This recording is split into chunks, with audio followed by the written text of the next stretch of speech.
everybody, and welcome back to the Atheist Experience. I am Russell Glasser, and sitting next to me today is, honestly, my favorite co-host, Lynnea Glasser. Oh, thank you. Hey. Good to be here. Yeah.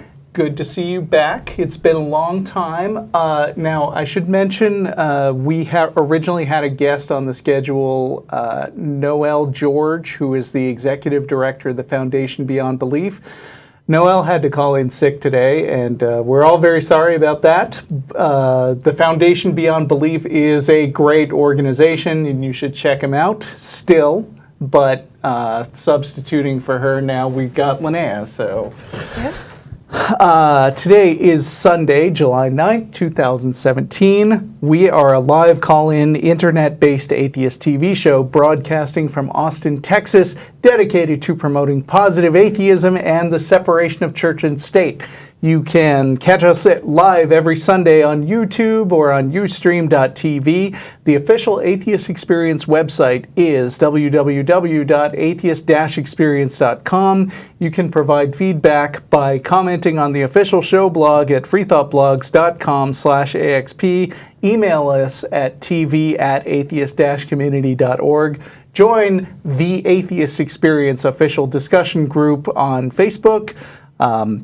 And you can also participate in a live chat on YouTube while the show is running. If you enjoy this show, you should also check out the related podcast, The Non-Prophets, currently airing on the first and third Wednesdays of every month. You can find links at the Atheist Experience website. We have a YouTube channel for The Non-Prophets too. Please like it and subscribe it. And while you're at it, if you're watching this show on YouTube, you should like and subscribe that too. As always, the cast and crew of the Atheist Experience will be going to dinner after the show at Star of India at 2900 West Anderson Lane. We'll arrive around 6:15 p.m. or so. Next month is August, and late August, the Austin Pride Festival is happening, and the Atheist Community of Austin is going to have a booth there, so feel free to stop by. All right, well, that's the regular announcements. I understand Lynnea has a topic, but I'm going to get to that in a second. First, I just want to say to the listening audience out there on the other side of the screen, you are awesome. Specifically, okay, so I'm the president of the Atheist Community of Austin right now. And the ACA is a nonprofit organization that does have a fair amount of operating expenses, and like we have a TV studio. How cool is that? We also do a lot of other things. We do social stuff, and so. For this year, you may remember at the end of last year, we promoted a survey, and some of that was gathering information about things we can do as an effective media business and social organization and nonprofit. And one of the findings was that we can just ask people for money. And I was like, oh, I'm sorry. I was like, that's crazy. Who would give us money? The alternative that we came up with was basically having some advertisements during the show, so that it would be like we would come on the show and we would be like, hey, we love so-and-so razors or whatever, which is annoying. Have you heard of Blue Apron? Yeah, right. That was a freebie. Don't just give that away. But I'm not saying you should use it. I'm just asking, have you? What is that thing? Oh, no, I haven't heard of them. Please tell me more. Okay, no, we're not doing that. Yeah, but we wouldn't ask you for money just because, like, we have operating expenses, and this year we found out we had like a $14,000 budget shortfall, which sounds worse than it is. There are things we can do to deal with it, but for the first time last week, we just asked you for some money, and you freaking gave it to us, which is amazing. There were 186 people out there who gave us a total of $4,194. Thank you, guys. We need it. Nobody's pocketing the money. We're actually using it to do things like upgrade our studio, upgrade our website, hopefully better promote the Atheist Experience, which helps get more callers in the future. And so there's one of those cheesy little thermometers right there. But if you're watching on YouTube, then there's a button right there. Oh, well, yeah. It's covered up by the thermometer. But, somewhere around there in your upper right side of the screen, there's a donate button. And if you feel like... At the top or... It is actually their right, but it is my left. It's their right and our left? Yep. Okay. Anyway, if you wanna, I'm not gonna bug you about it all the time, but we really appreciate your donations, and I'll shut up about that now. Yeah. What's on your mind, Lynnea? Well, how can I follow that up?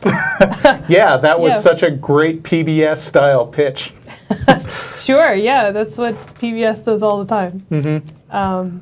Yeah, and we certainly don't want to necessarily do that. But topic I would like to talk about today is Dungeons and Dragons. Ooh, Satan's And I game. know that, not very many people in the ACA play Dungeons and Dragons. Yeah, atheists aren't nerds, Lynnea.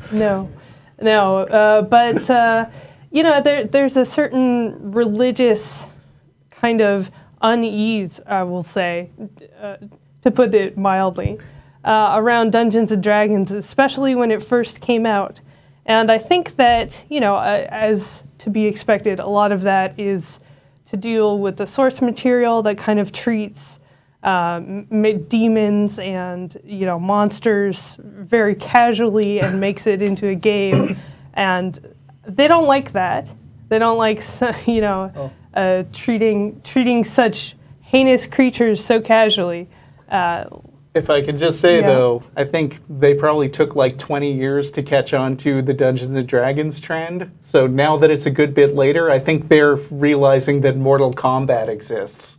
Give them like 10 more years and they'll notice Doom. Oh, yeah. Oh, gosh. Well, now that Doom's come out with the improved graphics, I was talking to Russell. Yeah. About that game's really good, by the way. Doom They 2016. And I was asking him, what do you think Dante thinks about these graphics? Like, do you think Dante, if he saw the hell portrayed in Doom, whether he would be like, oh yeah, you guys nailed it. That's what hell looks like. So yeah, how did you guys get it so accurate? Yeah. So I think they don't like that, but I think, and this is just hypothesis, not theory, because I haven't tested or examined this at all. You haven't shown people a Let's Play of Doom and see how the fundamentalists react? Well, Doom, but getting back to Dungeons and Dragons. Okay, yeah, sorry. Didn't mean to derail. I think that, part of what they also didn't like, a lot of people tried to defend it and say, no, I role play as a paladin or I role play as a cleric. This is me expressing myself as a holy person, as someone with devout intentions, and that didn't really help. And I personally think that didn't help because what Dungeons and Dragons does is it creates a system where clerics can actually do stuff. So in Dungeons and Dragons, faith healing works.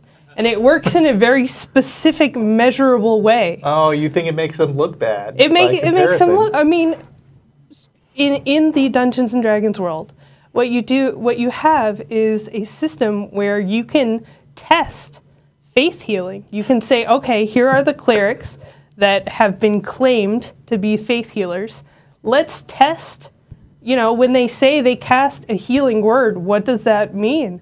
And they could come up and, reverse engineer and come up with, well, they end up healing for some reason, 4 plus 1d8, or whatever the amount is, of worth of damage to a person whenever they cast this healing spell. Yeah, I don't know what healing 5 hit points looks like in real life, but it's got to be pretty impressive. Like, you could have a gaping wound on your body, and it would be like... It stitches back together. It is a measurable improvement, a measurable change, and not just measurable, but consistently measurable, and you can reverse engineer. All right, well, you can only cast these kind of spells at this level per day. Only these levels of spells or above can regrow limbs, which current preachers, none of them can regrow limbs. If the amazing Randy saw a faith healer doing that in real life, he'd be like, here you go, here's your $1 million. Yeah. So I think that, beyond just, there's demons, beyond there's monsters, there's evil creatures, you role play as evil creatures maybe. I think that there's also the danger in that here's a world where these things are real, where the gods are real, and they have tangible effects on the world because they affect change. They imbue actual powers to their clerics, to their paladins, to their, I don't know if there's any other holy classes other than clerics and paladins. I mean, I guess druids get blessed, so I don't want to leave out pagans, but that's a problem for these real life preachers where they try to cast spells, it doesn't have effects, and I think your microphone just got knocked loose or something. Oh no, I think my mic. Wait, is that my headphones then? Am I good? Keep talking. Okay, well, they'll yell at you. It's just You're fine. I'm sorry. My own earbuds are not working with me today.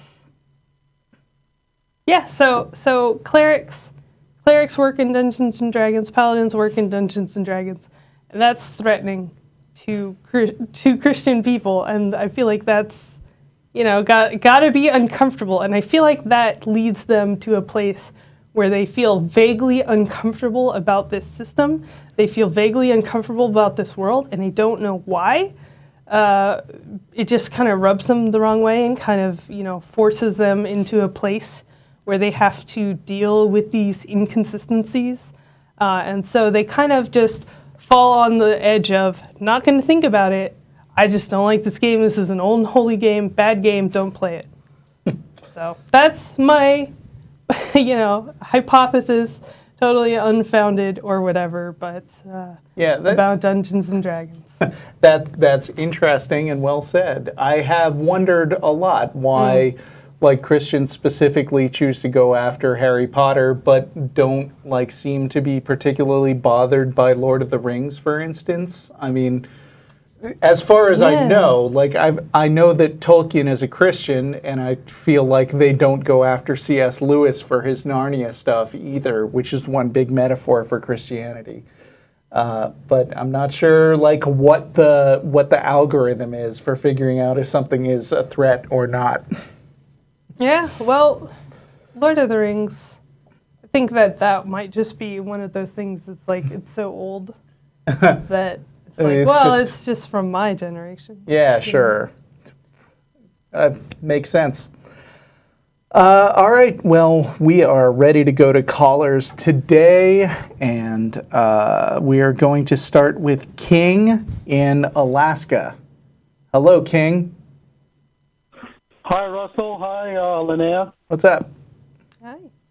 Well, my question is, I don't know if you guys are even old enough to know about this, but back in the 1980s, there was a fellow named Richard Yao, and he started an organization called Fundamentalist Anonymous.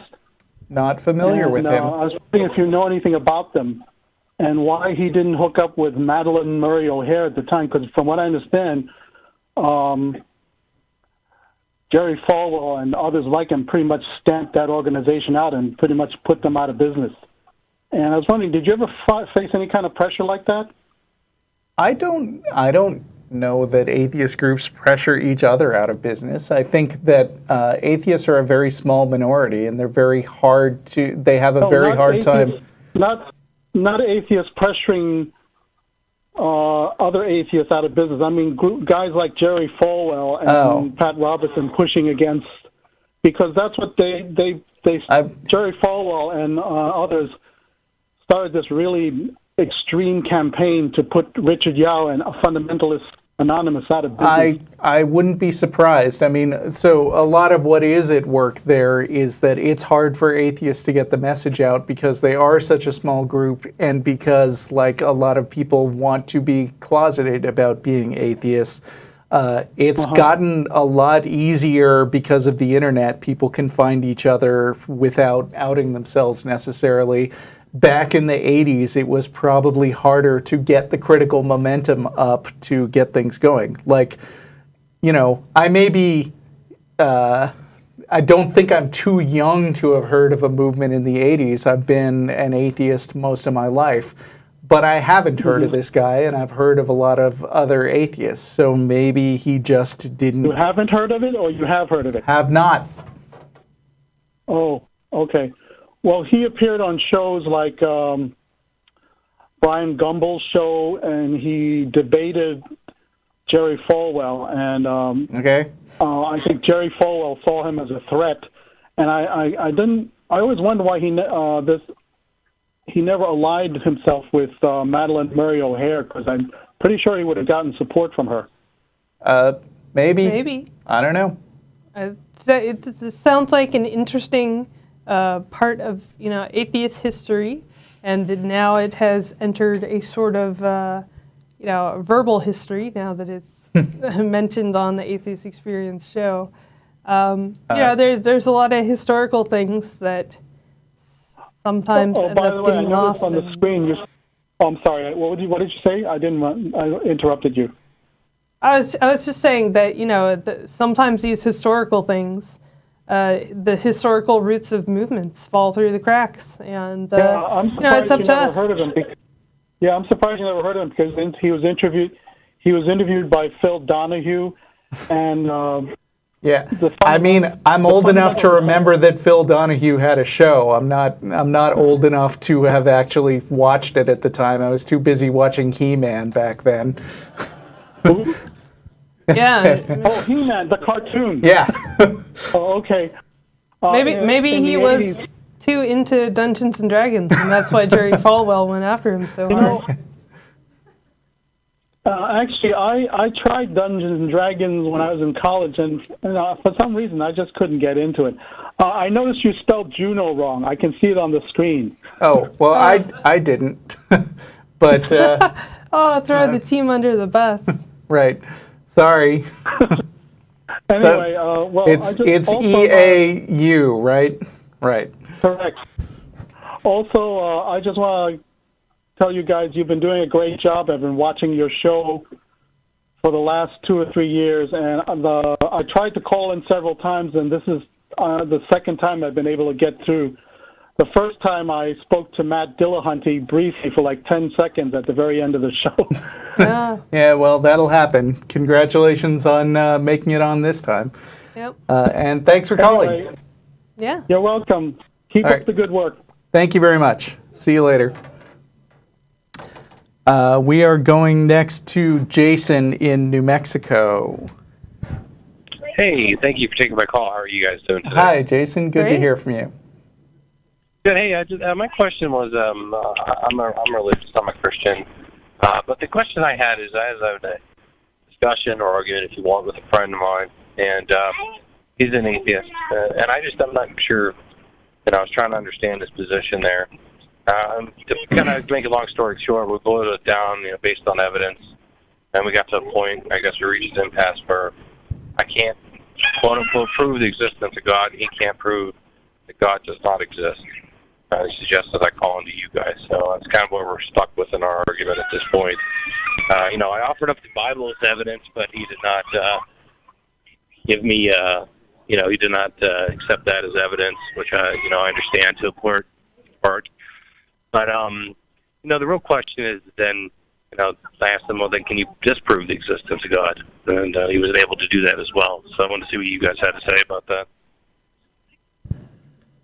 You want to take this? Let me adjust my levels, because I just want to be clear. So you believe in God, and you've tried to use the Bible as evidence, and he didn't accept that? That's just one of the things, yes. Okay. Have you asked him like what sort of evidence he would accept? Well, he kind of gave me something more along the lines of, basic. I'm not really just said, if there is a God, that God must know. That God must know what would convince me. That God is not. That God has not convinced me at this time. Okay. Well, let's make it a little easier then. Maybe since it sounds like he was a little elusive on that answer. Sure. Yeah. Let's pick another religion. And what would it take for you to believe that religion was true? You want to pick one? Let's be nice to Druids, since I was mean to them earlier. Druids, okay. Yeah. So Druid. if some ancient Celtic, Druid religion was true, what would it take for you to believe that was the case? What do they believe? Like we got Samhain, the Lord of the Dead, stuff like that. Is that what they believe in? We got some, fairies and spirits and, all ghosts wandering around. What would it take for you to believe that at least part of that was true? I don't know. That's a great question. I'm not entirely sure what it takes for me to believe that. That's a really good question. So I guess it came down to, we weren't really talking about, because we got into that as well, as, well, which God do you believe in? What heaven, what hell? But I talked, we talked about it more of intrinsically as, just a God in general. I just have a hard time believing that this world was formed, like as I told about it, nothing, and we got into that discussion. So it sounds... It sounds like you were frustrated that you offered the Bible as an example of evidence or proof, and you were maybe frustrated that he didn't accept the word of the Bible as something that demonstrates that God is real.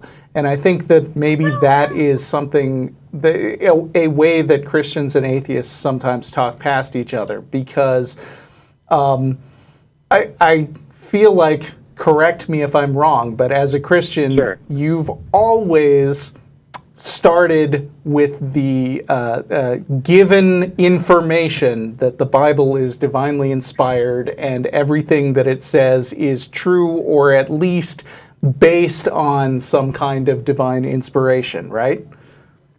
Sure. I mean, I do believe that. I do believe that to some degree. I mean, not to get into too much of the Bible, but what's the reality in that? I mean, I know it was copied over time. I know that during the Dark Ages, basically, whatever people were monks, or the aristocracy. Well, so sure, but certain interpretations were made. Yeah, but that's all details, and I think what you may have a hard time with is putting yourself in the shoes of an atheist who, like, let's say even that we had perfect knowledge that the Bible is exactly as written in the past, and everything it says is just what it used to say at all points in history. Even then, when you're talking to an atheist, you're not dealing with somebody who believes that it was divinely inspired. And so it's like you're just introducing this book of Samhain, or, this book from the Druids, and saying, look, it says here in this book that these tree spirits are real, or whatever they do. Yeah. And atheists are like, yeah, it says that, so? You see what I mean? Sure, no. Yeah, absolutely. And I think we, in our argument, we got past that point where, okay, let's remove the Bible completely. I guess my biggest thing was, I don't know if I can believe that, we went all the way back to the Big Bang, if you will, and it's like, okay, that's how life started. It's like, well, to me, I don't feel that explains everything. And he said, well, maybe we just don't know at this time. I said, okay, well, sure. And but I still, my thing was, well, that doesn't disprove God, though. Just because we don't have an answer doesn't disprove God, and his argument was it doesn't prove God. And so that's kind of where we ended up in the conversation, is where he was unable to disprove the existence of God, and something that I was unable, according to him, to prove the existence of God. And then I said, well, basing that on faith. But she accused me of saying believing in God is faith. Okay. It's the faith tells you nothing about the truth, so we're kind of in that impasse. Yeah. I think that that's a good and normal place to get stuck in, and it takes a lot of work, I would say, to kind of get past that. If I could change it from like Druids to ancient Greeks and Romans, let's pretend that we're in ancient Greece or ancient Rome, and someone says, well, how does lightning happen? There are these giant thunderbolts from the sky. And one person says, well, gods are throwing down those lightning bolts. And another person says, I don't think it's God that's throwing down those lightning bolts, but I just don't know what those things are. Like, does that make sense? That you could be in a place where you just don't know a thing, but you're okay with saying, well, I don't think that it's necessarily from a god, even though I have no idea what is causing lightning. I'm just willing to say, oh, okay, beyond me, I don't know what's causing it, but something is causing it, and we'll maybe figure it out eventually, but who even knows? Yeah, because Right. the amount of stuff that we knew back then about lightning in particular is a lot less than we know now. But if you were going to guess that it was Zeus hammering them on a forge and throwing them on Earth manually, you'd have been wrong. So the fact that people don't know about a thing doesn't mean that some default answer that you come up with is automatically worthy of consideration. Sure, no, I understand that. And that's what we talked about as well. He said that, religion was probably created for two specific reasons. One, to explain things we couldn't explain, like, say, what is it, you saw a tornado 3,000 years ago. You have no way of explaining that's a high and low pressure system meeting causing that happening. And then they said the other thing is we're the only creature on this planet capable of realizing our own mortality. So he said it's probably that's a bit of a claim. Well, they talk about, and I brought that up. I said, dogs come in when they die, and elephants go to an elephant graveyard. But, he brought up a point and said if, you held a gun or a carrot to, like, say, a cow's head, we wouldn't know the difference. But a human being certainly would, no matter if that human being spoke a different language or not. And he said that religion was probably a construct created because we can't accept the fact that this is it. And I said maybe that's the point of it, but maybe that's the whole point of why we are special, I guess, on this planet. Yeah. I mean, I'm an atheist, and I don't like the fact that we got mortality. That this is it. That's horrible. I don't have a solution to that. I don't know if it's horrible. I think it's horrible. Yeah. Okay. I think I think it's pretty horrible, and I hate it. So I wish it wasn't the case. Right. But I mean, I will say, obviously, you and we are not going to resolve thousands of years of theological debates in a few minutes of phone conversations. But I would like to. I mean, I'm going to credit you because your conversation with your friends sounds a lot more constructive and civil than a lot of other conversations that I've heard on the same topic. And so, thank you for being forthright about it. Sure. No, I just, like I said, it's kind of where we left off, and you guys, I think you got a good, decent answer, and it kind of comes down to that, kind of belief in a certain degree to a point. But he had some good points that I thought were, made me think a little bit, but still kind of. But another thing he said is that it's so ingrained in you that you could just be.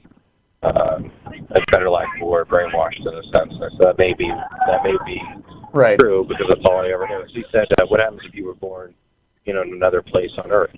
I said, "Well, what do you mean?" He said, "What if you're born in the Middle East? You'd be a Muslim." I said, "Well, probably it would be. It's probably true." He said, "If you lived, 4,000 years ago in Egypt, you'd probably be worshiping Ra." It's probably another good point. Oh, yeah. I mean, that's true, and.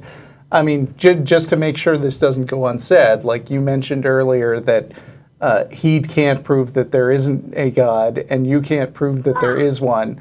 And you are treating those 2 points as if they're equal. But really, for most other things in life, I mean, for Zeus or ancient aliens or whatever, I assume that you apply a certain amount of skepticism and take the default position to be, well, I don't have a reason to believe this right now, so I'm not going to believe it.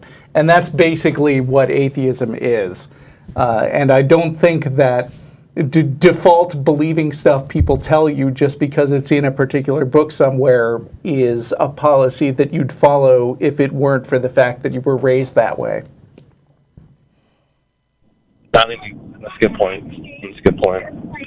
Well, I thank you guys for your time today. I really appreciate you taking the call, and I'll make sure I guess there's a video of it. I'll make sure he takes a look at it. Yeah. Yeah. Well, thanks a lot. Great call, Jason. And, if you have any other thoughts, then feel free to call back any other Sunday. Yeah. Thank you. See ya. Bye. If you would like more calls like that one. Are you going to plug the money again? I said I wouldn't do that. Oh, did you? Well, we're still raising donations. Wink. Nice. Oh, There we look, go, and the there we graphic go. appeared. Your wink is magic. Magical wink. Yeah. Yeah. It's important. That's why I married you. Let's see. So back to Josh in Missouri now. Oh, I'm on. Oh, yeah, you replaced somebody else who's been on longer. But go ahead now that you're on. Oh. Okay. Well, to whom am I speaking today? This is Russell. And this is Lynnea Glasser. Both glasses. Okay. I did have a question about something Matt said a few episodes ago. Well, last month. Maybe you can clear up for me. There was a theist caller who said that he would believe in God until proven otherwise, or something like that. And Matt said that was an expropriation of the burden of proof. I'm not sure I understand that. Do you think you can elucidate? It's not so much a formal rule as a general principle of skepticism, which is that if you are approaching a question that you're hearing for the first time, then the thing to do is not commit to believing in it until you have a solid reason to believe. So we were just saying to the last caller, and he said it was a good point, that it's not really an equal position to say you can't prove there is a God or you can't prove there isn't a God. Because normally, if something is outside the experience of your everyday life, you shouldn't just jump to the conclusion that it is true. You should wait pending further evidence. And that's what we call the burden of proof. We basically say that if somebody makes a claim that there is something that is true, they need a reason for it. And an example, the amount of proof that you need is kind of dependent on the unusualness of the claim, which is why you might hear things like extraordinary claims require extraordinary evidence, and the quality of your evidence should be based on that. So, for instance, one of the things... and there's Hitchens razor. Right. So one of the things I say often is, like, if I say it rained every day in Seattle last week, you might be inclined to just believe me, and you wouldn't even need to look it up. But if I say it rained every day in the Sahara Desert last week, you might say, really? I got to check that out. Let me see some weather reports. It's that sort of thing that leads us to say that the assumption that God exists, which is a huge bundle of assumptions, requires more than just somebody's word for it or some words written in an old book. Okay, yeah. All right, that pretty much, that's a pretty good way to... I think I understand now. Oh. I also noticed that the ACA president is conspicuously absent from the Facebook of the Atheist Experience Facebook. They just not want to in on that? What do you mean absent? He's Oh, the he's just not president. in there. You mean the vice Atheist president, Experience website doesn't mention me as president? No, I mean, I'm sorry. I meant, Or I'm not putting out Phil enough is- messaging to people? I meant Phil's picture. Phil's not in the picture for the banner. That's what I meant. Oh. Well, I mean, the Atheist Community of Austin is a group effort, and I happen to be the president right now, but I don't want this to be a cult of personality or anything. You know, for one thing, if it was a cult of personality, other people might be the personality instead of me, and I would hate that. But but we think that the whole thing is a team effort. We're always like having guests and new hosts, and there are lots of crew behind the scenes that make things work, and a board of directors that deal with things that you never see. And so I just don't want to make it about me. Yeah, committees. The committees are very important. Right. That's it. I just meant that Phil Sessions isn't in the picture in the banner, which is like, what I was just kind of joking about. The banner of the Atheist Experience does have me on it, I think. We can double check it. Yeah. So I wanted to add one thing to your question, your original question, while he's, I guess, checking that out, maybe. Which is that you're specifically talking to your one friend about this issue, and your friend is saying this is what I want to stop believing, and I think it's an important next step to say, well, why is that important to you, and kind of you can present the evidence that can maybe counter their belief and push them into the non-belief, but asking them why kind of puts them in a position where they self-examine those own things and maybe come to those same conclusions themselves. It's worth additionally doing. I agree. I always think that promoting critical thinking and skepticism is a more important priority than just promoting the conclusion that there's no God. One of our audience members is holding up our "Skepticism is a Virtue" sticker, I think. He really wants us to. It looks like a postcard. Yes, skepticism is a virtue. Yes. All right. Okay. Yeah. We rubber banded a little bit on that topic. Yeah. I also wanted to kind of compliment Tracy because there was an episode where she was talking to her, what she calls her past self, and hold on. Wait! I gotta put on my Tracy disguise. I gotta take my hair out, and it'll be all wavy. Oh, I'm Tracy. Oh no, you're doing the Tracy disguise. No, I'm Tracy.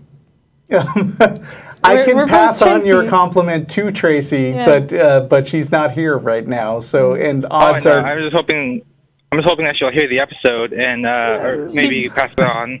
She may or may not, but go on. All right. Well, there was an episode where she was talking to her, what she called her past self, like I said, and I just really admire how she was able to stay so eloquent despite being so visibly annoyed by this person's claims. Yeah. Yeah. I like Tracy too, and based on some recent discussion about shows stuff, you might be seeing more of her in the future. So, teaser. I like Tracy too, because she's me. Is that? Oh, it didn't work, I don't think. All right, well, that's all I had. Thank you. Okay. You guys keep doing what you do. Thanks. Bye. All right. Bye, thank you. Bye. What do we got? Andy in Nebraska. Hey guys, how's it going today? Fine, thanks. It's going good. How are you? Oh, I'm all right. set up a little backstory of my question. I'm an atheist, and I am gay, and I was recently in a relationship with a Catholic guy, which the cognitive dissonance required for that is beyond me, but that's a totally different question.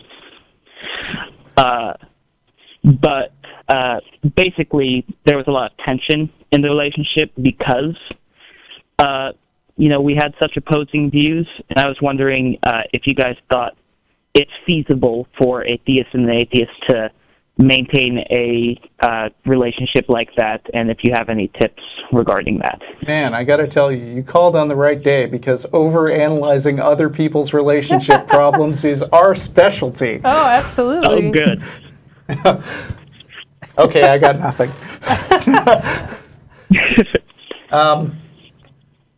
Do you have something, or should I just start talking? Well, it's relationships are hard. Yeah. I mean, I would approach it kind of the same way as a lot of other difficult things like that, which is that, it requires a lot of open communication and honesty about, this being a difference of opinion. And, as I think if you approach it like, I'm an atheist, and this has a few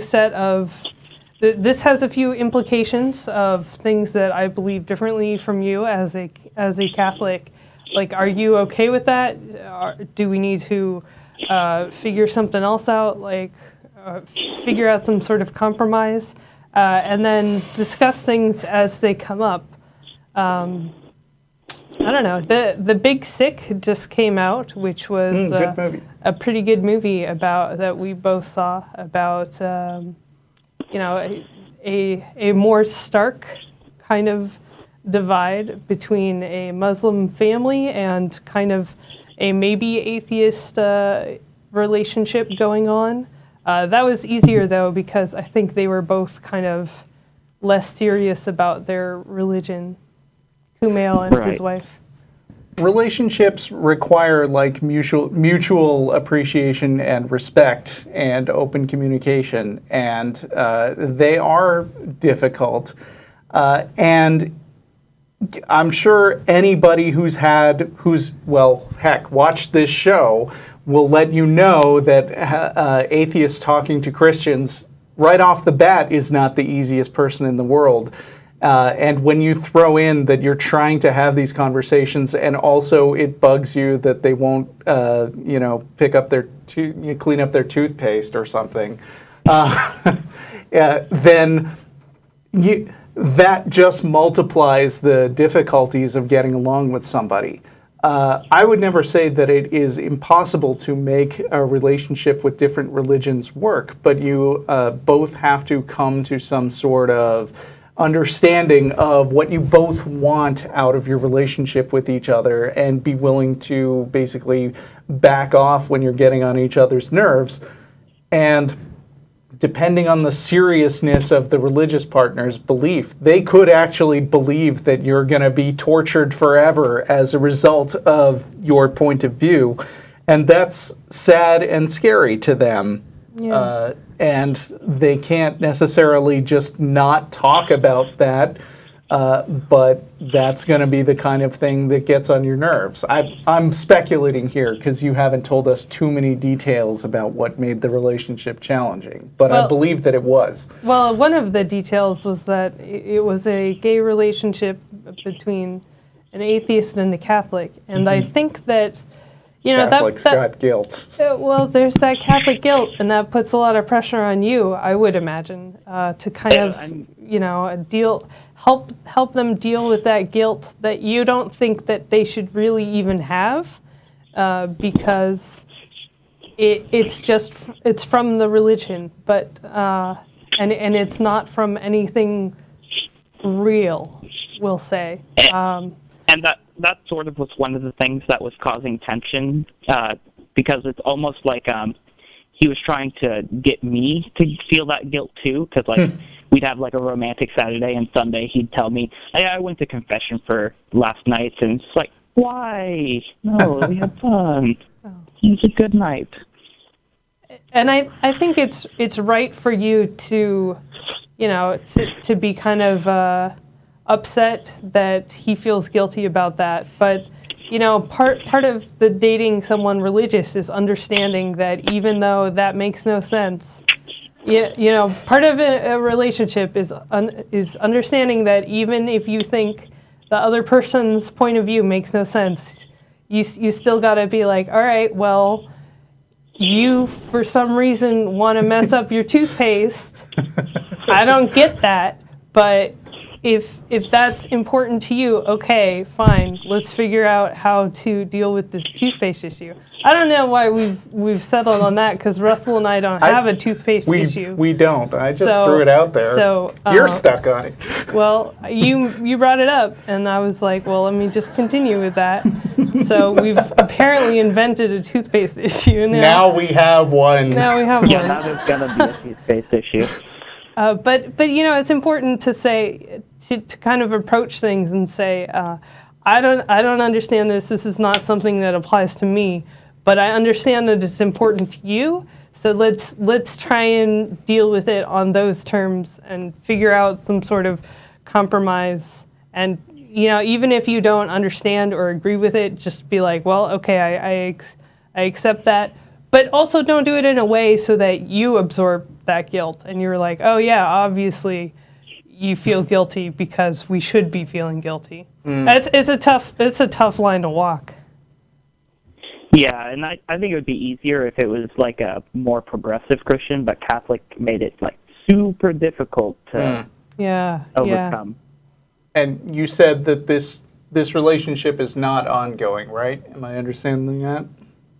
No, that relationship has ended. It was for reasons separate from that, but that reason definitely didn't not play a factor. Like, it did cause a lot of tension with us.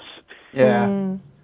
Well, that can be difficult for sure, and I hope enough time has elapsed that you're over it. But like sometimes, it's way more, given any two random people on Earth, it's way more likely that they aren't good relationship material than that they are. So, keep trying. You as long as you learn something, everything's good. Yeah, and there's no harm too in. You were asking us for tips. There's no harm in seeking out researched sociology books and documents on the subject. Humans like to think that we're special, but we are easily researchable, and that information can be congealed into consumable forms. Spoken like a true psychology major. Yeah. Well, yeah, the whole humans think they're individual, but they're pretty researchable. Sort of reminds me of like horoscopes and Barnum statements. Yeah, exactly. But yeah, I just want to say thank you for talking with me and taking my call, and I really appreciate what you guys do. It's a very entertaining and helpful show to a lot of atheists and theists. Sure thing. Great, thank you. Thank you for calling. Yep, have a good day. Bye. Well, okay, we got a Zen Buddhist in New York. Oh. Gary, how you doing? Good. How are you doing, Russell? Fine.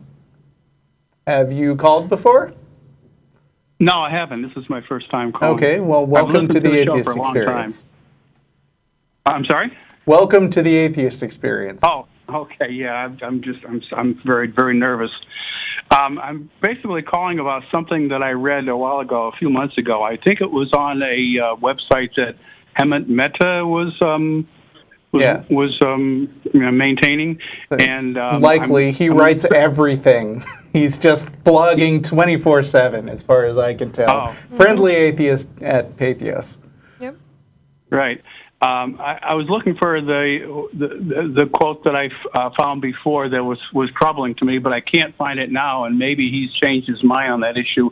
And basically what he seemed to be saying was that, as I understood it anyway, I don't want to put words in his mouth, that the idea of enlightenment, as pursued by Zen Buddhists, is wishful thinking, and that there's no such thing. And I know what Matt Dillahunty, how he doesn't have a good definition of what the supernatural is, and I'm guessing that maybe. I guess I wonder what your opinion is of the concept of enlightenment that Zen Buddhists try to pursue. I mean, do you think it's ridiculous or waste of time or? Well, I would like to give something that's completely unrelated to your question. I apologize real quick, but I want to tie it back into Dungeons and Dragons and religions not liking Dungeons and Dragons. And I'm going to tell you this story. I don't know if he was listening at the beginning of the show, but... Okay, it'll make sense to the viewers. I've never played Dungeons and Dragons, and I don't even like it. So, but oh well. How do you know if you haven't played it? Yeah, no, it's. Well, that's true. That's true. It just seems like I wouldn't like it, but I should try it. To each their own. That's fine. But I'm going to tell a quick story. We had a monk in our Dungeons and Dragons campaign, and we reached an opportunity where we all got to ask for a wish for something that our character really wanted.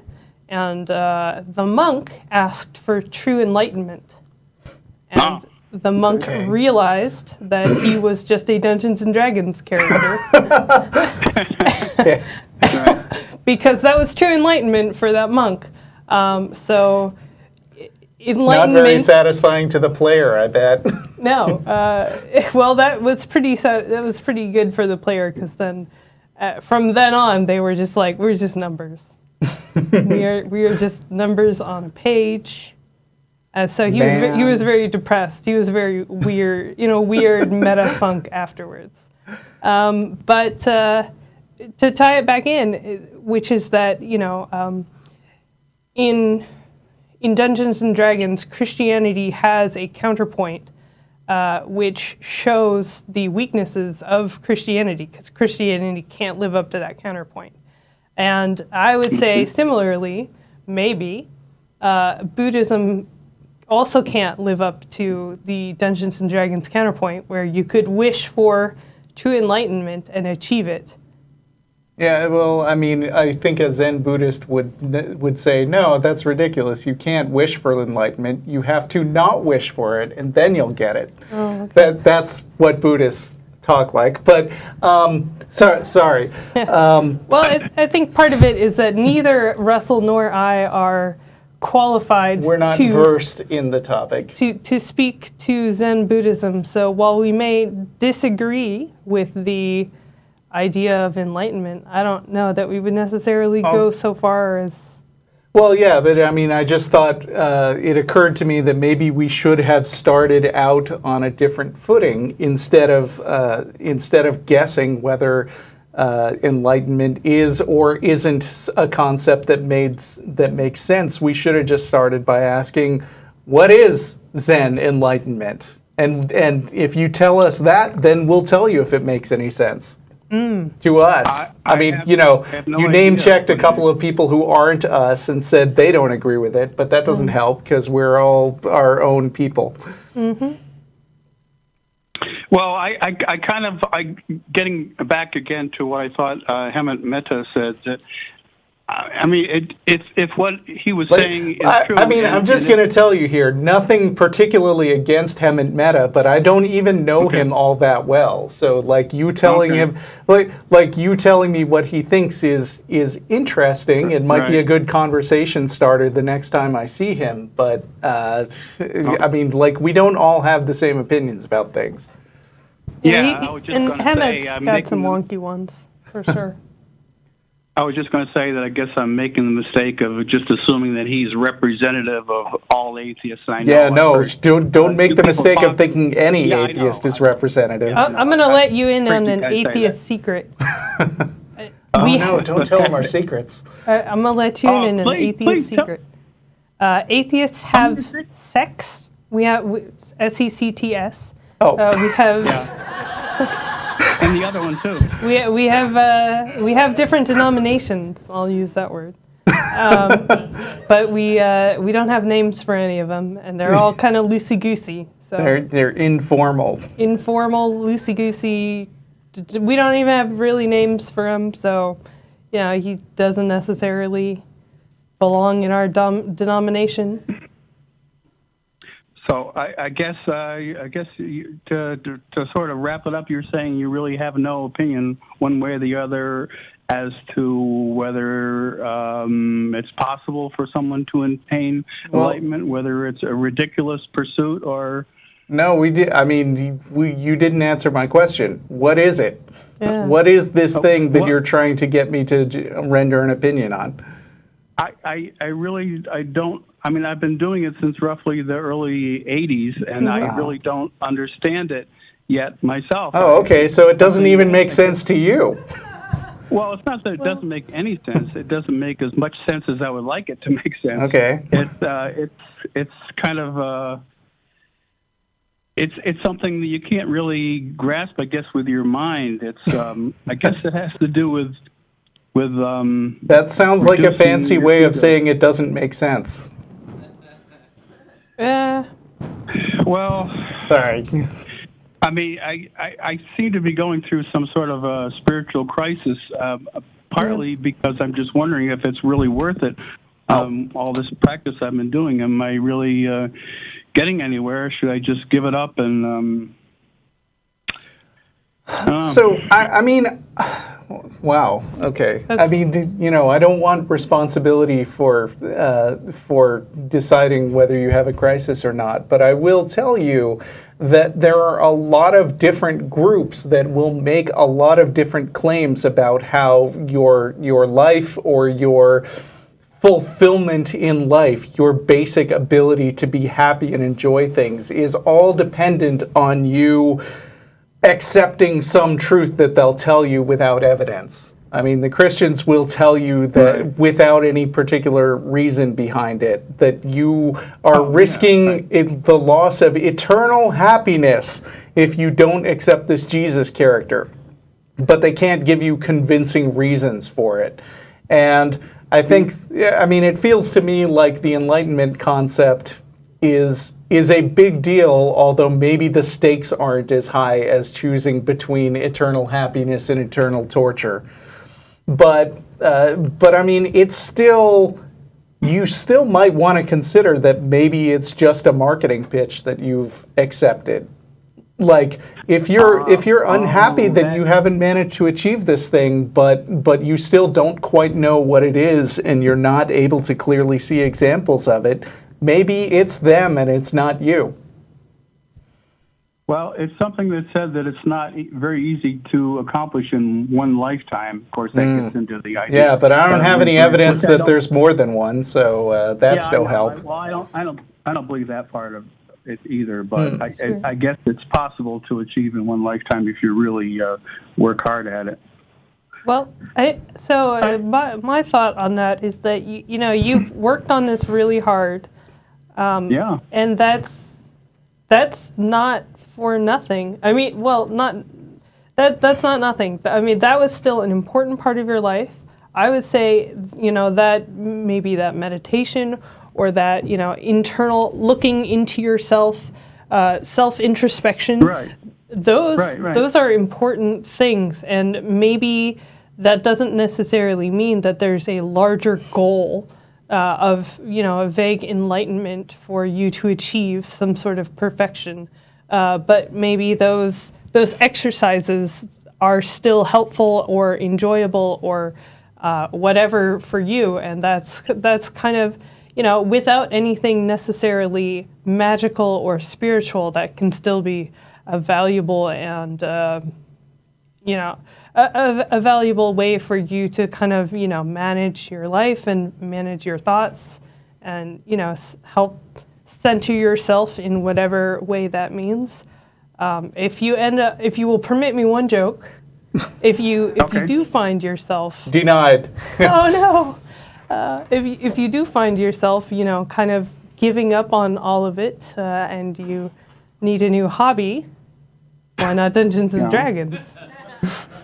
Oh no. No, I wouldn't even know how to get started in Dungeons and Oh Dragons. no, this is Need to going go to out turn and buy, into an evangelical. Evangelical Dungeons and Dragons. Gonna be like, have you heard the good news about N'Zoth? Sorry, wrong mythos, but that's wrong the only mythos, god but that came to mind. It's fine. No, I mean, how do you even get involved in the game? Do you just go online and sign in or something, or do you need to buy something, or what? You look in ads for local groups that are doing public events I mean, I don't know. That's probably what I would say do. look for a local group that's doing walk-ins, welcome, that sort of thing, and say that you're new to the game, and you could roll the dice and get a bad group that are too focused on the rules. Or you could look out and get a group that's really happy and patient to explain to you the rules. And you could look for something that's a little less intense than Dungeons and Dragons, like some other tabletop or board games or whatever. Or video games. I like Video games, yeah. So the experience, I guess, is similar to what's portrayed on the Big Bang Theory show. Oh, neither Russell and I really watch it. I'll tell you another secret. Nerds hate the Big Bang Theory show. Well, Really? I don't want to speak for all nerds. Some nerds really like it, but I don't like the laugh track. That's really annoying. But other than that, I really like the show. yeah. But I feel like we are in danger of losing the part of the audience that does want to hear about atheism mainly. So. Yeah, I don't think it's bad. Everything feels a little like off about that show. I'm just like, oh, that's not how that would go. It's just that's a personal preference thing. Doesn't even. Yeah. We're going to get a lot of email now from people who are like, oh, I can't believe you said you don't like the Big Bang Theory because that's the best show ever. Well, I don't know. I just don't watch it, actually, so I don't really feel strong opinions about it. But I've heard. Anyway, thanks for calling.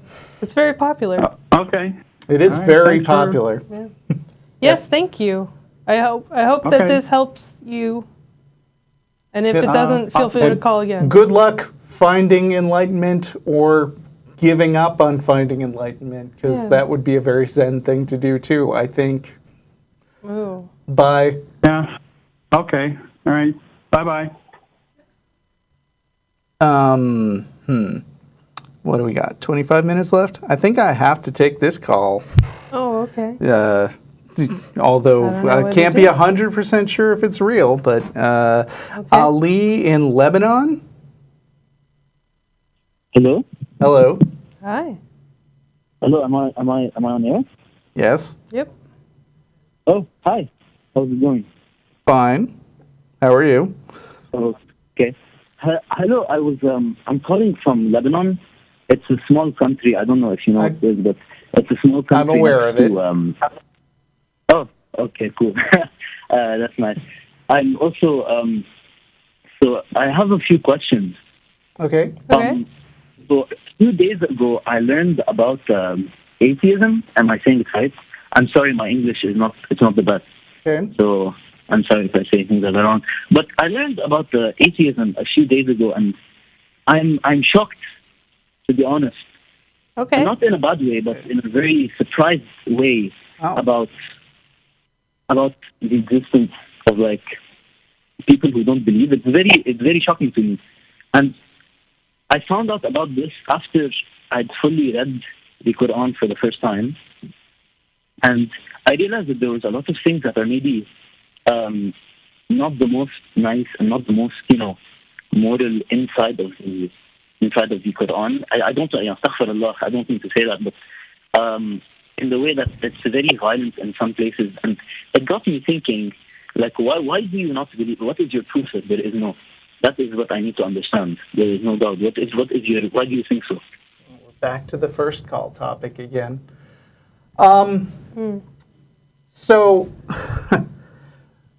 So you're surprised to learn that atheism is a thing. I mean, I'm sure you're well aware that Christianity is the dominant religion in the United States, right? Yes. The thing is, how I grew up, I was very, very sheltered to these things.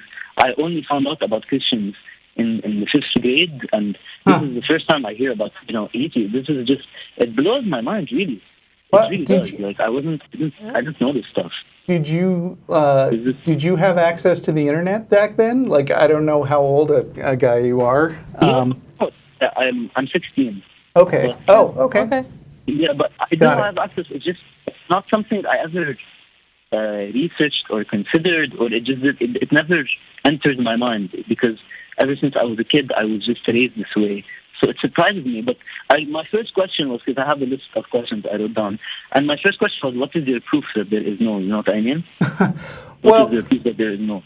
I guess you probably didn't hear our first caller where we talked about that a lot, but I think you are maybe asking this from the wrong point of view, because Muslims don't believe that Jesus was the Son of God or got crucified and resurrected. Is that right? Yeah. So if a Christian asked you, what is your proof that you're right about Jesus, like that isn't necessarily a question that you'd need to answer. It would, I mean, I'm expecting that that your reaction would just basically be, well, that makes no sense. There's no reason to believe in this resurrection business. It's all something that Christians made up. Okay, but how does that? I don't understand how that answers the question. I'm saying, what is the proof that you think that there is no God? What is your proof as an atheist? Well, so if I could speak towards what Russell was saying, he was trying to give an example of something where you and I agree on our perspective.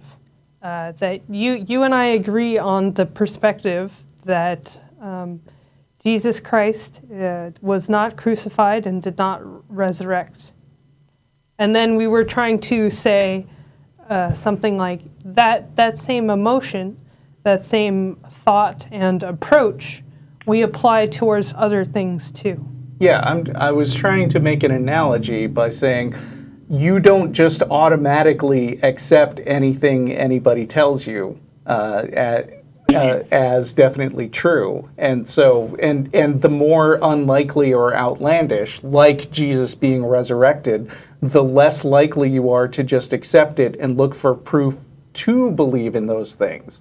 You don't necessarily say, okay, I'm going to believe everything everybody tells me until I can prove that it's not true. Because then you'd have to believe in, ancient aliens and unicorns and the Wizard of Oz and whatever other mythology. And I think that the answer is you kind of have a filter of not accepting things until they have positive proof for them. So what you're saying is that I have to prove something before. Okay, wait, that makes sense. So I have to prove something before you can accept it. But then, so what about in here where I'm from, we use the word faith is equivalent to amin. So so where does the idea of faith and stuff like that play here? I don't think. Right. Yeah. I don't think that faith is a useful concept. I mean, I understand that in very religious cultures, like heavily Muslim societies or very Christian parts of the United States, that people just say, well, it's a good thing to believe something even if you have no reason to believe it, because that proves that you're a good and open-minded person. But I actually start from the opposite point of view and say, I think you should only believe things that make sense and have valid support behind them. And that's why I come to atheism, because I don't think that any of the reasons people give for believing in the Quran or the Bible make sense. And I mean, I've been I've been talking to people for many, many years, and I'm not convinced is the main answer. So let's say that one day there is some sort of evidence would you accept the idea? Yeah, I mean, Would you, depending like, on let's how say- good the evidence is. Let's say you are the evidence was very convincing, like scientific evidence. Would you accept the idea based on the evidence? Again, it depends, but hypothetically in this case, yes. Okay, so what you're saying is, if I understood correctly, I'm sorry, but my English is not the best, but is that you have not found enough evidence to believe in Allah or, Jesus or these types of things, correct? That's what it comes down to, yeah. Yep. But we would if we did. But okay, so then why, you said you don't use faith, but don't you use faith, for example, when you trust a friend with something, or when you give a secret to someone and you assume they're not going to say it to anyone else? Don't you use faith then? Those type of things. Here's the thing. So, that is a certain amount of trust, yeah, and you don't always have complete information about that person's reliability. As a matter of fact, sometimes you tell something to somebody and ask them not to tell other people, and you're wrong. So it is, but the results of being wrong are not necessarily catastrophic in that case, and so it's not really a big deal. Like, trusting somebody with a secret is low stakes, and nobody knows everything. Nobody has a perfect amount of information. We're just trying to reach the best conclusion about the world, given the things that we do know. Okay, man, you are making a lot of sense, honestly. Okay, so two more points, and I'm sorry, but Okay. I don't want to take too much of your time. But no, we love this call. Yeah. Don't worry about it. The thing is, what you're saying is making sense. Like, for example, when you said about the faith and all the not using faith, like when someone goes to court, they don't use faith. Like, they need evidence to prove someone is a murderer or something like that, So I see where you're coming from. Like, evidence is important and stuff like that. But when I was talking to someone about the existence, and recently, very recently, when I found out about this stuff, I was talking to my mother actually, and she told me that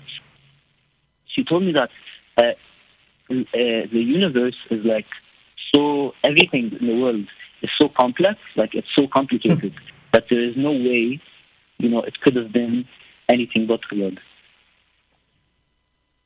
You know what I mean? I don't know. You're doing a great job. Sure. Okay. Go Yeah, I ahead. just wanted to check. I don't want to step on you. Yeah.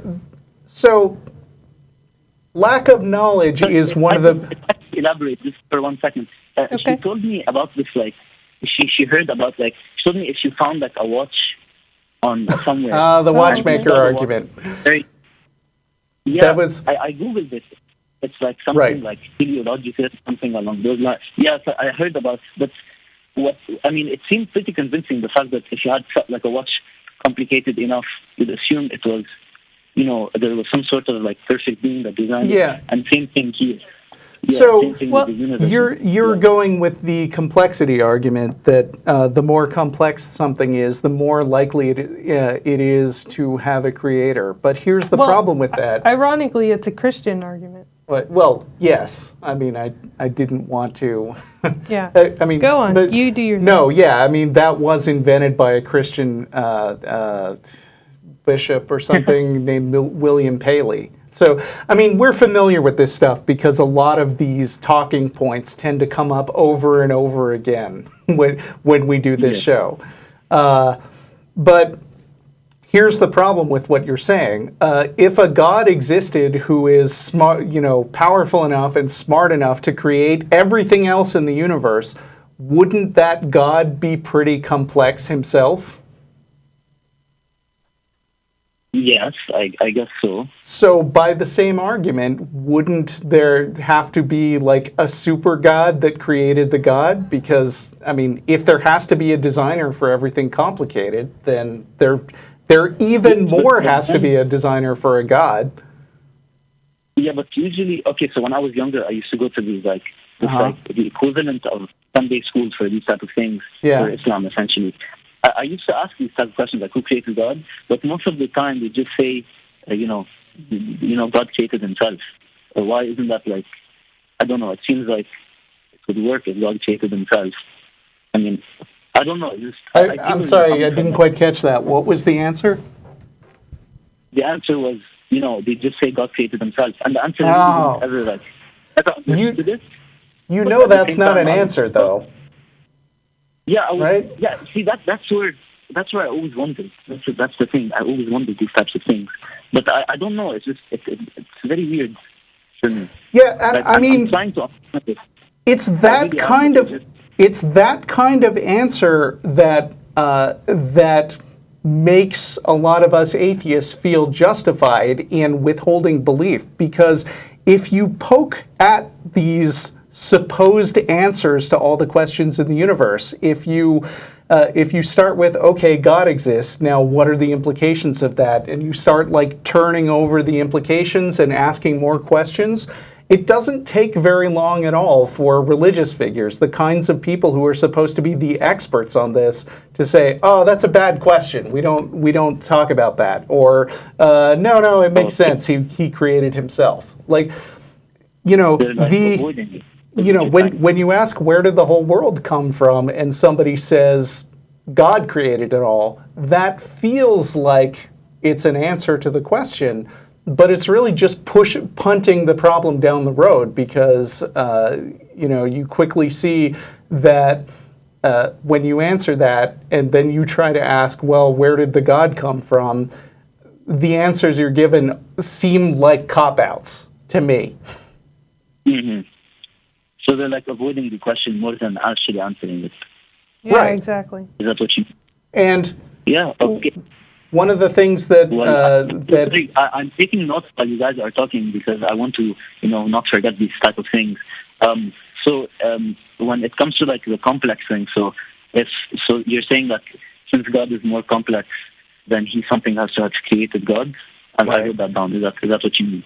Yeah. Now, I don't know how strict your family is or your religious sect is, but I just want to make sure you don't get into trouble asking these kind of questions. No, see, yeah, in Lebanon, it's not that strict. Like I know in like Saudi Arabia and stuff like that, they kill people for not believing and stuff. But here it's pretty calm. It's pretty like okay. So it's normal for people not to. Well, not yeah, to believe, but you were shocked. You said that you were shocked about it, so Yeah, you've made it 16 years without hearing that this is even a concept. So, so I just want to make sure you're careful when you bring it up to other people. Like I'm not saying that anything bad will happen to you, but I'm saying just be aware and think about it. Yeah, the thing is, my name is not actually Ali. I have a different name. I'm using an anonymous name just because I don't want to be caught by my family or by, that type of. That's fine. We don't want to get you in trouble. Yeah, I don't want to be in trouble. Thank you for being honest about your reasoning, about your reason for. I'm just trying to understand how other people think. It's fascinating. I don't mind being wrong and stuff like that, but I want to understand how people think and stuff. Can I ask one question? The final question. This is your time. I'm sorry if I took a lot of your time. Sure. No, not at all. I'm happy to take your call. Yeah. Okay. Okay. So I'm thinking if you have a person who doesn't believe, that means they also obviously they don't believe in the God, and at the same time they don't believe in the devil and stuff like that, in the shaitan. Sorry, what was that last thing? You also don't believe in the God, the devil, but you also don't believe in the afterlife. Can I assume that is correct? That's true for us. Yeah. Yeah. I wish that. I really wish there was an afterlife. Yeah, but wishing for things doesn't make them true. Yeah. That is true. Yes, I wish a lot of things. But essentially, what I want to say is that what happens after that? Then that's my How do you deal with that? So what happens after? I don't understand. Well, do you believe that animals have an afterlife? I don't know what the Muslim position is on that. I don't know. I really don't know. I can't answer that question. Okay. Do you have any pets? I have a cat, yes.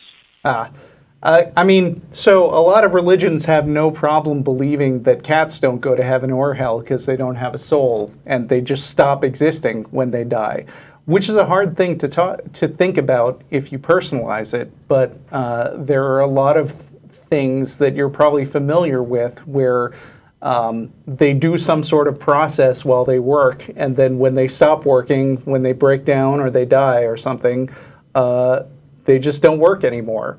And that is really difficult for people to get their mind around, because I've never not had, I mean, I've never been aware of not existing.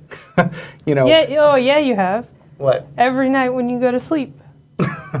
Yes, every night when I go to sleep, I die. A little bit. But I mean, at least when I sleep, there's a chance that I have dreams. But as far as I know, when the brain stops working, you don't continue the process of wondering what happens to you next. Okay, so essentially, I feel like you are sugarcoating it, but essentially there's nothing. Basically, so I mean, like before you were born. Yeah, and I want to hedge this by saying, like, nobody knows for sure, but as far as we know, nothing happens after you die. And what about the people that, like, you know, they die and then for a few minutes they come back and they talk about, you know, a lot of things. You know, they talk about how they saw, you know, the Nabi Muhammad, and they saw Allah. Oh, Lynnea knows all about that. He's talking about, like, near-death experiences, Yeah, I think. near-death experiences. I mean, well, when you're in that kind of situation where your brain's not functioning all that well, you know, it's not functioning all that well, and you can kind of, it is. I brought up earlier to Russell that it's like that death is kind of like sleep, and in that way, it is actually again like sleep in that your brain kind of dreams and it tries to figure out what is going on while it's in the process of shutting down, and it kind of dreams before it turns off all the way, and that's not an exciting thing. If I could make maybe an analogy towards something a little less exciting, where the brain stops functioning in a different way, if you could imagine. Someone maybe getting an injury to part and maybe losing part of their brain, the part of the brain that maybe, you know, controls body movement or something like that. You wouldn't say that person's soul has lost the ability to move their body. You would just say, you know, their brain is damaged and they can't move their body anymore because that part of the brain stopped functioning.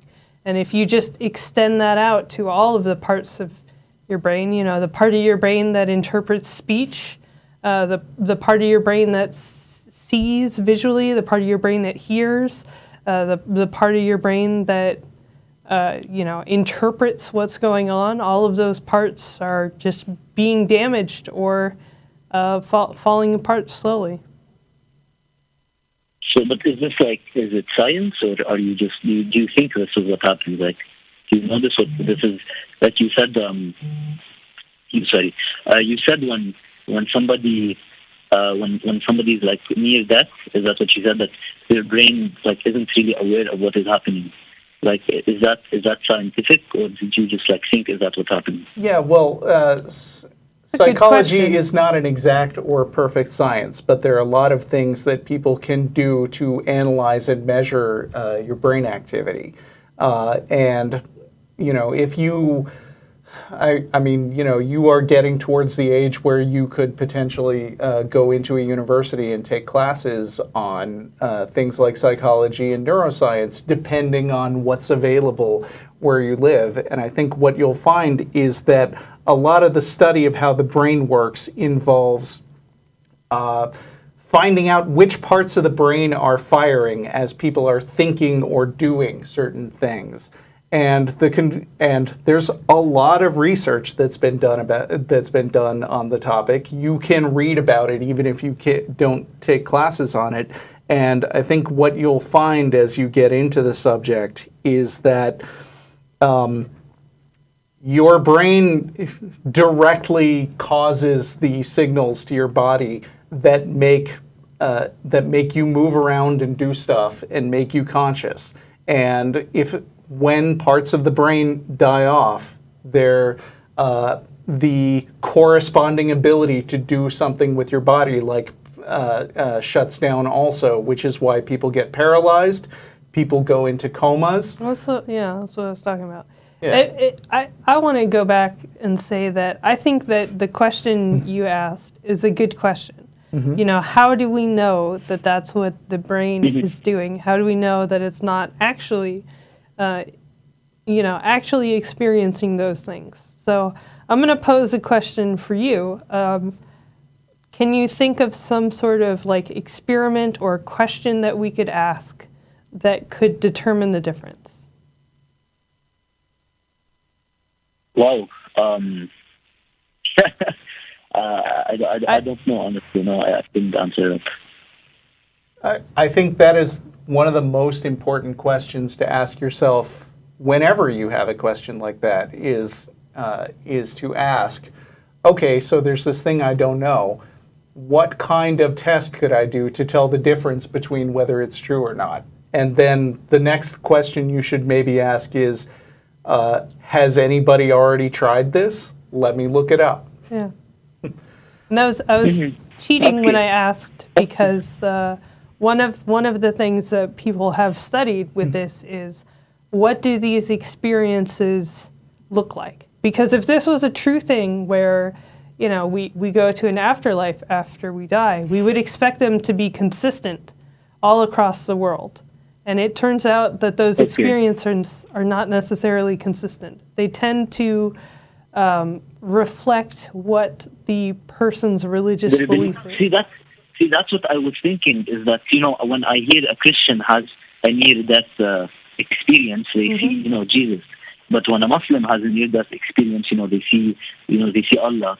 And then when a Buddhist, you see what I'm saying. So I don't know, it's just what I was thinking. But and that's pretty weird, right? Wouldn't you think that there would be at least some Christians who said, "Oh, I saw Allah. I'm changing my mind over that." Yeah, doesn't happen. Yeah, I think, and it's always a white Jesus. I think, to be honest, when people talk about that, I'm sorry for my language, but it is bullshit. It is not real. They're making by all means, swear away. Yes, but essentially, I just think I'm scared that, a lot of the things that people have told me and people have, explained to me in my life is, not true, you know what I mean? Because I grew up very sheltered in this type of thing, so I'm just afraid that a lot of what I've been taught is, not true and stuff. So that's essentially why I called, and that's why I'm asking this question. Yeah. Hey, Ali, I hate to say it, but we have a time limit on this show, and we have hit it. I was about to thank you. But do not apologize for taking up our time, because I hope you call back and talk to us some more another week. Everyone's clapping for you. To call next week with more questions. So, all right. Of course. We're on every Sunday. Yeah, you can email us too. Call back with it, for sure. Thank you for your time, and thank you for opening my eyes. See ya. Oh, thank you. Bye. That was very sweet. Yeah, that was some good conversation. A lot of people sorting through stuff today. A lot of different things getting sorted through. I like when that happens. Yeah. That's our show. We are done. We're going to Star of India for some dinner, and we'll see you guys next week. Dungeons and Dragons. Nerd.